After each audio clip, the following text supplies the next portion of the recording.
I played the final build of Elden Ring. This is by VaatiVidya. This guy's like probably like the main Dark Souls FromSoftware content creator. He's really, really good. Let's talk about spoilers. Everyone draws the line differently on how much they want to see of a game before. If I can read the title of a game, that's a spoiler. Like I don't want to know. Like I mean, because it's like you know the title of the game. Well, you kind of know what's gonna happen, right? It's like, you know, the game's Lost Ark. Well, it's probably an arc that's lost. Like I mean, it just gives away the whole thing. I mean, dude. I mean, come on. They play it, but for me personally, it's here 2 weeks before release that Sophia, things always kind of start to get awkward. You know, marketing starts to show too much, early copies of the game sometimes get into circulation, and it's now, more than any other point, that I think you have to be careful if you want to preserve some of your first experience. So, this video does contain new information and new areas, but the footage I'm going to share with you is pretty tame. I'm only going to inform you of new game mechanics, and I'm mostly just going to talk about how the game has changed, specifically in the network test area and since the network test version. Recently, I was asked to sit down with the final build of the game, Holy and shit. I was told I could talk about pretty much everything, which is an overwhelming thought. Holy as a creator. fuck. I could talk about pretty much Well, sit down with the final build. Oh wow. Oh my god, it's gonna be so good. I just want to, like, dude, there is no way I'm not gonna put 1,000 hours into this game, man. It is coming out. You know what? This is a great time to do. It's a great time to advertise my fucking giveaway. So I'm doing a giveaway again, as I mentioned before. I'm doing a giveaway for for fucking 5 PS5s with each a copy of Elden Ring. And the giveaway is going on until... It is an ad, but it's an ad for us and OTK. Like, we don't have a sponsor for this or anything. We're just paying for it. So, yeah, we're giving away 5 PS5s, and also each one is going to have a collector's edition of Elden Ring. So, yeah, keep that in mind. It's on the Twitter right there in the comments. It's free to enter. Of the game, and I was told I could talk about pretty much everything. Internationally? Yeah, global. Which is an overwhelming thought as a creator. Obviously, I'm very privileged to have been in this position, but as you might imagine, being told this is kind of anxiety-inducing because you have the whole incredible game at your Oh, good. They're going to have dual-wielding shields in this game. The gameplay that created in Dark Souls 3 was just so thrilling and dynamic. Thank God. Fingertips, but only for a short amount of time. So I wonder, what would you do? Wall? Yeah. The logical thing is just to rush through a lot of the game. No, you know, your time is limited, but you can go everywhere and talk about everything, so you feel like you have to experience as much as you can, or else your content won't be as good as the competition's. Therefore, tons of creators and outlets are going to be vying for your attention with what they've found. Oh, yeah. I don't think this is necessarily wrong. Oh, I just think that you should know that it's going to be a free-for-all right now, and a lot of unique discoveries are going to be talked about, because this is an open world game, and you can run very far on torrent in 6 hours. One outlet in particular has been talking about their time with the final build for weeks, and I read an area spoiler from them that I really wish I hadn't, so keeping that personal experience in mind when I played the final build... That's kind of like one of the worst things about having betas and PTRs for games, is whenever you have people that... they basically, it becomes a profit incentive for them to diminish the gameplay experience of players. You know what I mean? And that's why I'm watching this video, because I know, like, this guy respects the experience that the game has, or the game can provide. The area that I explored the most was actually just the network test zone. I think I'd rather just talk about this area that we've all had a chance to see and experience. Yeah, of course. You know? So this is old footage of the network test, where I just went around looking at the scenery, and it'll be good to explain what's changed since this version. So the first thing from the network test that I can explain are these gargoyle statues and this fog wall that's behind them. These statues take something called Stone's Ward keys. And oh, wait a second. I'm just like, I don't know why I'm not noticing this. I didn't notice this earlier. That's a twin blade. So we're getting twin blades from Dark Souls 2 back in Elden Ring, is that right? Holy shit. Dude, I'm so glad. It looks like what they're doing is like Dark Souls 2 had 100 bad ideas and 20 good ideas. And Dark Souls 3 got rid of all of them. And I feel like a lot of people were disappointed about that. Because, like, fuck, like, Power Stance was awesome. Twin Blades was awesome. There were so many awesome things about Dark Souls 2, but some things were not that awesome. You'll be able to Power Stance? Yeah, holy fuck, man. That's amazing. Dude, the 25th is going to be a fucking day, man. These keys are essentially Faris Lockstones from Dark Souls 2. They are a key that is limited in number that gets used up every time you use it. I found a few of these keys when I was playing through the game. You can actually choose one as a starting gift for your character, and I found a lot of these gargoyles and gates where they could be used, and every single time I used one, I got a special weapon or a special item. So clearly they're a way for you to get powerful gear or items, or maybe even unlock a shortcut, like they are in Dark Souls 2. Yeah, the Pharaoh's Lockstones. Next thing I want to say is that the UI has been updated. For example, health bars, focus bars, stamina bars, they all look a bit more worn, and they have a sort of golden embellishment around their edges. Here we have Kale. Kale sells very different things in the... What is it? Scuffed Santa Claus? Look at him. It looks like a scuffed little Santa Claus. What the fuck? Look at that. Final build of the game. He no longer sells weapons, I believe, and he no longer sold me any spirit summons. He did sell something new called notes. These are essentially like memos from Sekiro. They're basically something you can read that tells you about a secret location or gives you a hint about something. Just then, I was looking at that island, which is the Altar of Dragon Communion. In the network test, you could trade Dragon Heart for Grail's Roar, but in the final build of the game, you can trade a Dragon Heart for one of 3 different dragon spell attacks. You can get Dragon Maw, which bites. You can get Dragon Claw, which swipes, and you can also get Dragon Fire, which was already in the network test somewhere else. So here is Stormfoot Catacombs, and this was one of the first dungeons that I explored, and it was here that I noticed, oh man, yeah, this is the final build of the game, because enemies were dropping their weapons, the items I was finding were way less powerful, just more like they were tuned to a character that was just starting out at the very start of the game, and the same goes for Groveside Cavern, which is just ahead here. I didn't get the Flask of Wondrous Physic from this boss, you know, maybe as expected.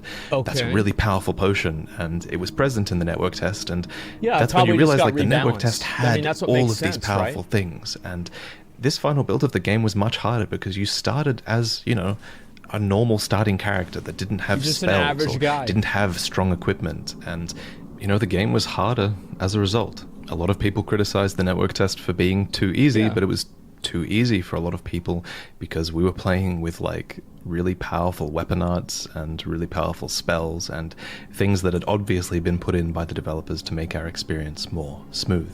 Yeah, it's right kind here of what actually. would make you see sense. that fire that I just knocked that soldier into? I looked at that for the longest time when I was playing the final build because it had 3 butterflies fluttering around it, and at first I thought it was just a graphical improvement. But no, they've actually added the smoldering butterfly as a craftable resource that you can loot from a lot of the fires in the game. What the It looks really pretty. In this area, I looted a few things. That's insane. The item in this carriage, really I believe, cool. is the flail, which is the hanging ball and chain. I also looted a greatsword, which I used throughout most of my playthrough, and ended up regretting, because I'm not much of a greatsword user. But, in that camp, I also looted my first Ash of War, and it came with an item called a whetstone knife, which I believe is the method by which you apply Ashes of War at grace checkpoints. This knife is a key item, and I think you just get this knife whenever you loot your first Ash of War. I don't think it's something you actually have to find there. Another key item I found this in the Demi-Human Cave, were tailoring tools, which enables armor alterations at sites of grace. For a long time, people were wondering if you could add or remove cloaks from certain sets of armor, and I can confirm that yes, you can add or remove cloaks for a small cost to your armor, and I assume you can change your armor in a myriad of different ways depending on the armor set, which is very, very cool for the people who love Fashion Souls. Yeah. Down here, I actually look through this veil. This is where the network test ends, and that leads towards sort of eastern Limgrave. Oh my god. Down there is a deep forest with bears and other really intimidating creatures. Honestly, going down there and venturing into this, you know, beyond where you don't have a map, it's intimidating because you get used to having the map in the network test, but when you don't have one, you're really looking out for those obelisks that give you a map and help to guide you where you're going, because you feel very lost, and the world feels even larger when you're lost, which is something I noticed. Even like those giants that look like the Dark Souls 2 ones. I cleared that out, and it's actually very similar to the network test in that Pumpkinhead is down there, and Sorceress Selen is also still there, although there's been some visual upgrades to the cellar that she resides in, which looks nice. This roaming carriage in the network test gave you the Crucible set, but in the final build of the game, it gives you a Great Axe, which I didn't use, but I assume is pretty powerful. Why? A pretty insane strength build weapon. Yeah. So we're heading towards Southern Limgrave now, and as I was in this area, this is in the final awesome, build, man. there was like a little war going on. I think it was towards the left here. There was a war going on between some soldiers of Godric and oh god, dude, they have the Dark Souls 3 crabs. Oh my god. I don't know why. I could just never... They always got me, man. Like, there are some mobs that I never died to, and they were like hard and difficult mobs, and there were other ones that I was just like, there was something wrong with me, basically. Like, it was like a form of like just being stupid, and I couldn't figure out what the fuck to do against them. But the crabs, I couldn't do it. This is like adult Zelda. Yeah, this is like Elden Ring for people that are big old hairy men. It's it's Elden Ring for men. Or sorry, it's Breath of the Wild for men. All-out brawl here. That's what I meant let them to say. fight each other, always helping the losing side and evening the odds until they were all dead. Yeah. And this game is just cool, like drawing you towards points of interest that are always going on around the map. I thought that was interesting. But speaking of the map, we couldn't go here in the network test. That's how big it is. There's a giant Holy landmass to the south, and on that landmass there is a walking island that you would have seen in the early trailers. Yeah, for the game. I remember seeing that one. So I figured out what these islands are for. They have to do with a mechanic in the game called Remembrance. And Remembrance, I believe, I'm not 100% certain, but I believe Remembrance is a way of duplicating boss souls, which obviously is very useful because, you know, a lot of boss souls in Dark Souls games are able to be transposed into weapons, and you might want more than one of those souls to get more than one weapon from them. So those they have islands multiple do uses. serve a purpose. AGS so in this footage I walk away from the Dragonburnt ruins, but make sure you explore the Dragonburnt ruins in the final build. It's very different. If you like the Twin Blade, that's where you can find the Twin Blade, and there is another chest there with some just incredible loot. God. It'll just blow you away. You might recall, in the network test, the Dragonburnt ruins gave you the Crimson Talisman, which increases the amount of health you would have had on your character. Talismans function like rings did in Dark Souls, and rings in Elden Ring are more like items that you use with a story significance, so that's why they're called talismans in this game. That's what Miyazaki said, anyway. Okay. But talismans in this game seem to be really interesting. I found a lot of talismans that related to the type of weapon I was using. For example, there was a Twin Blade talisman that increases the amount of damage done by the final attack in your Twin Blade flurry. There was a Curved Sword talisman, which increases the amount of guard counter damage you do with your curved swords. Well, I really feel like they've outdone themselves with this one. Like, I feel like this game could just be, like, this could just be the game. Because the thing is, like, one thing people gotta remember is that this is gonna be a PC game, which means that, like, not only is this game going to come out and it's going to be lit, but on top of that, like, think about how many, like, insanely fucking good Dark Souls 3 mods there are, right? I've been watching people play through, like, the Hollow Overhaul mod. I've been watching, like, I did the Cinders mod myself. There's Convergence mod. So, like, the game itself is going to be also the gift that keeps on giving, because people will be able to mod this game and make it completely different too, because there's so many tools and so many opportunities of things that you can do in the game. This is going to be fucking insane, man. And there was an axe talisman that increases the amount of damage done by charge attacks with your axe. So the talismans that you find are actually very specific in a lot of cases to the type of build that you're going for. Yeah. Oh, and another thing I found interesting in the final build was the scarcity of smithing stone shards. In the network test on this plateau that we're on right now, Back there was a statue that gave you 6 of them if you broke it. Right in front of me, there used to be one here as loot, and all of the giants in this area used to drop 1 smithing stone shard every time you killed one. In the final build, the giants didn't drop a shard every time. That statue back there only gave me 3, and the smoldering giant up here, for example, in the network test, he gives you 3, but in the final build, he gave me none. The only place I found a lot of smithing stone shards were the caves where there was lots of miners, and I guess that makes a lot of sense. Dude, like, I remember whenever I was playing Demon Souls Remake on PS5, and I was like, the graphics on Demon, like, the graphics in that game was just, like, so fucking clean and good. And I was thinking to myself the whole time, imagine what it would be like if there was a Dark Souls game that was new and, like, actually challenging that was like this. And I am fucking looking at it. I'm looking at that game right now, and I'm so excited. Oh my god. You're definitely going to be incentivized to seek out caverns and miners and loot the shards from that place in order to upgrade your weapon.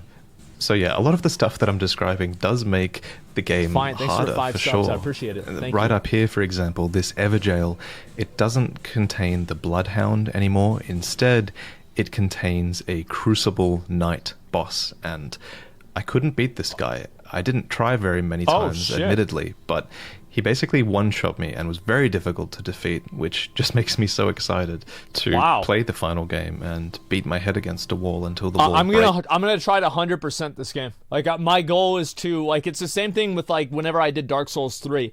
I beat every single boss. And it's the same thing I did Dark Souls 1. I beat every single boss. I'm going to 200% this game. It's gonna be insane.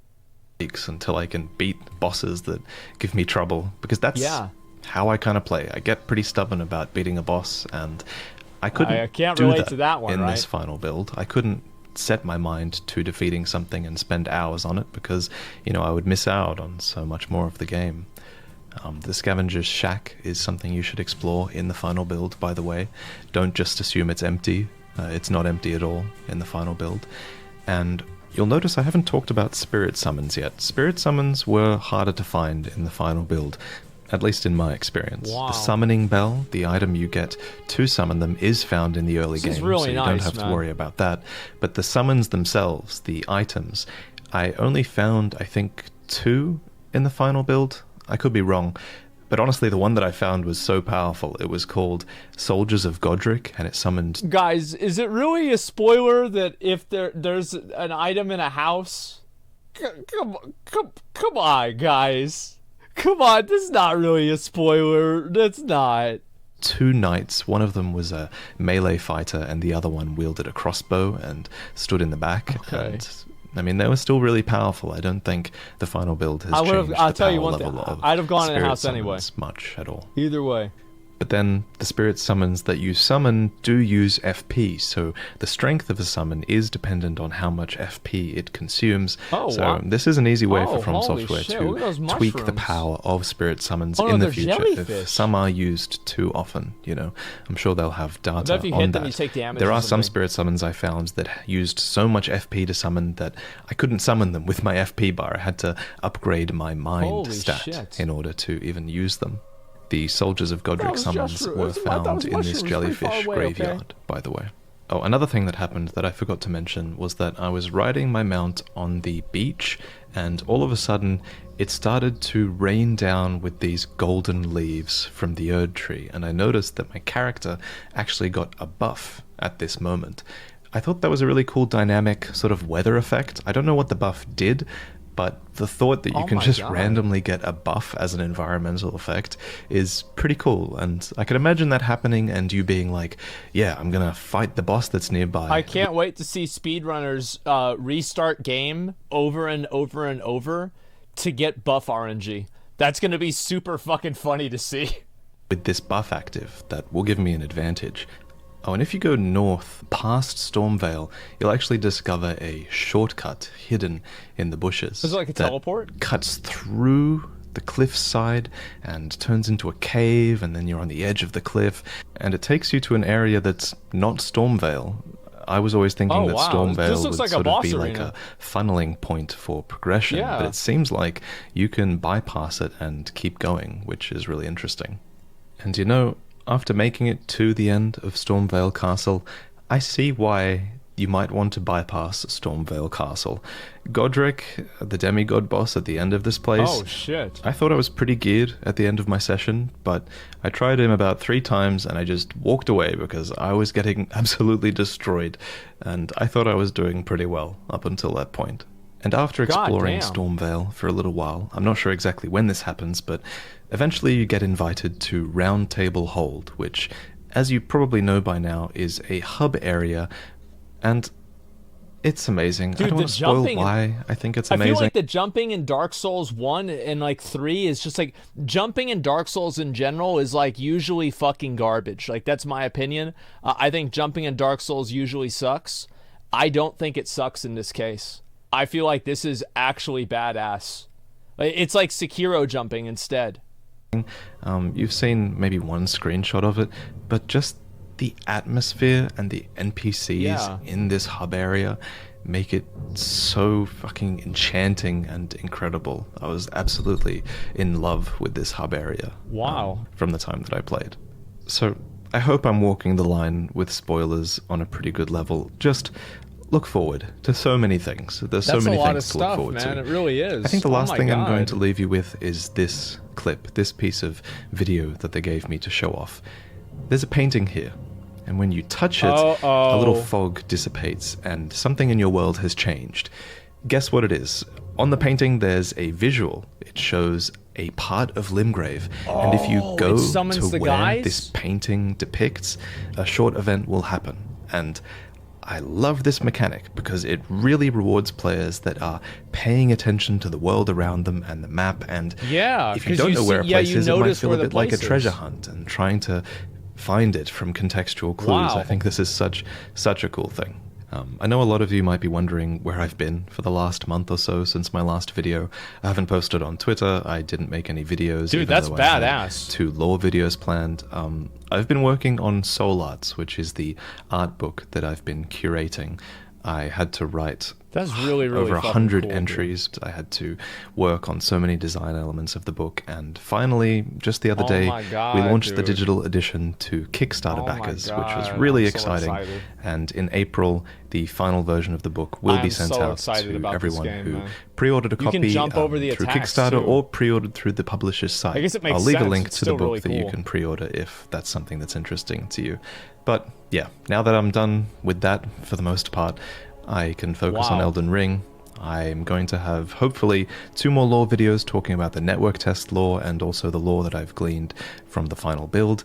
And I don't think talking about lore is really a spoiler, because I don't think learning about the... Well, I think that if you're going to look for a lore video, you don't care about spoilers. Like, who goes and watches a lore video and then they're like, oh, wow, I can't believe I got the game spoiled. Fundamentals of a story can really spoil your game experience, you know? I feel like learning about the fundamentals will enrich your experience when you do play Elden Ring. So there are a few more videos coming, and that is the goal for this channel, is to enrich your experience with the games that we love. And I hope that I achieved that in this video. I know it's an awkward line that I had to walk, but I think I did okay.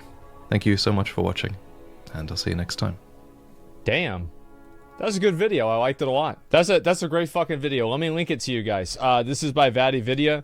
I've watched this videos multiple times, and I do really like them. And he puts out really great videos and just content in general about Elden Ring and just everything surrounding it. So yeah, I think it was a great video. I liked it a lot. It was really fun to watch, and I think that more and more, it just makes me want to play the game more. That's straight up what it is. It just makes me want to fucking play the game more because of how excited I am to be able to see what they have in store for us.